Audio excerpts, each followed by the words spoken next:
Eto na nga mga chong, marami tayong basketball updates. Maverick Ahan Misi, kinumpirmang nag-request ng trade kay Boss Al Francis Chua. Kagabi, isang mainit na balita ang kumalat sa mundo ng PBA. At ngayon, alam na natin kung bakit hindi naglaro si Maverick sa nakalipas na Manila Clasico. Sa kanyang sariling vlog, Maverick himself revealed the truth.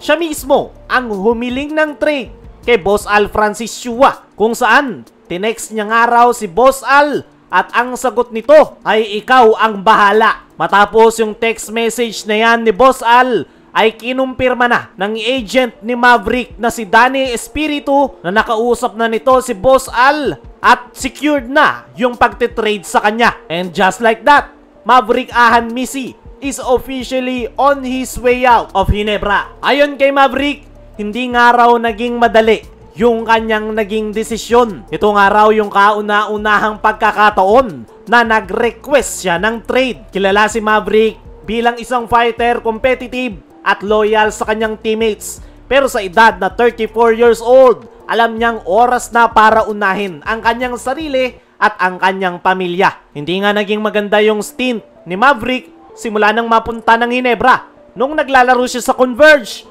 ay nag-a-average siya ng 14 points per game. Pero nang napunta siya sa koponan ni Coach Team, ay 7.5 points per game na lang ang kanyang nagagawa. Lalo na noong dumating si RJ Abarientos at mayroon pang Scotty Thompson sa lineup na dahilan kung bakit nabawasan ng playing time ni Maverick at hindi niya masyadong maipakita ang kanyang full potential.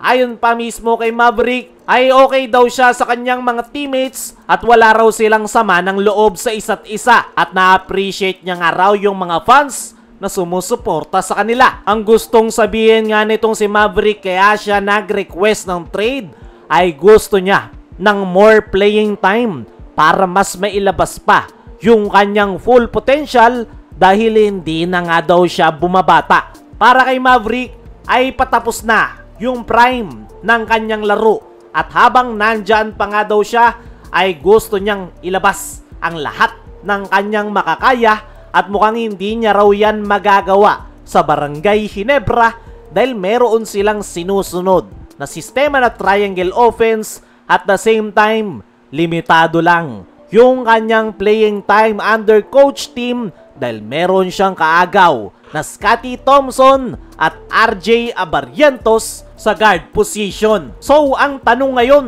saan mapupunta si Maverick? Sa ngayon, may mga rumors na mga lumalabas pero wala pang sigurado kung saan mapupunta itong si Maverick Ahan Misi. Pero isa lang ang sigurado ngayon, kumpirmado ng ititrade ng Ginebra si Maverick Ahan Misi. Hindi pa nga lang yan nilalabas sa ngayon dahil inaayos at pinaplansya pa para matuloy ang trade. Para sa akin mga chong, magbe-benefit ang Ginebra at si Maverick sa kanilang planong trade. Para kay Maverick ay mas mabibigyan ito ng more playing time sa kanyang magiging bagong kupunan. Para naman sa Barangay Ginebra ay makakakuha sila ng player na mas makakatulong sa kanilang kupunan. Actually, okay naman sa Ginebra kung mawala si Maverick dahil loaded pa rin yung kanilang guard rotation. Kaya mga chong, ano masasabi nyo ngayong nag-request ng trade si Maverick Ahan Misi kay Boss Al? I-comment mo lang dyan sa ibaba. Kung si Maverick Ahan Misi ay nagre-request ng trade, ay meron ngang former Ginebra player na nakalagay ngayon sa unrestricted free agency na pwede ulit kuhanin ng Ginebra. Yan ay walang iba kundi ay itong si Sydney Onwabere. Na-trade nga ito ng Barangay Ginebra papunta ng Northport Batampier.